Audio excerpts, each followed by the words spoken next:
We do a wide range of research at the University of Salford, covered under one research centre. This is a listening room where we do perceptual tests. We play sounds to people and get them to judge, say, which washing machine sounds better, which loudspeaker sounds better.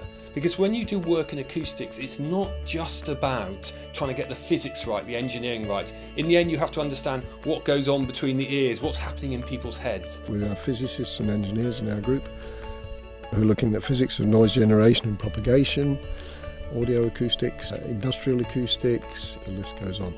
The Spray Research Group supports industry around the world with research into the applications of sprays in the areas of propulsion, metal and many others. One of SRG's biggest successes has been in the field of domestic aerosols, researching the harmful gas emissions from cans. As a result of their work, the group invented the first ever domestic aerosol that uses a compressed gas as a harmless propellant.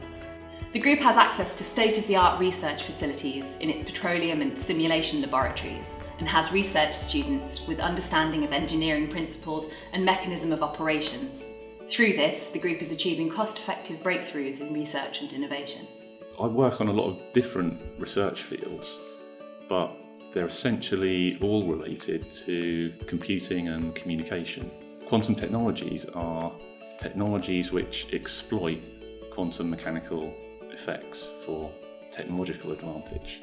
If we can find a way of getting quantum computers to work, it will bring in a new level of technological advantage for computing and communication as well that you can't even imagine now. The current problems that the research centre is trying to address at the moment is what most people are aware, and this is the production of big data. We are seeking any area where data is difficult to analyze manually, and data mining is going to step in.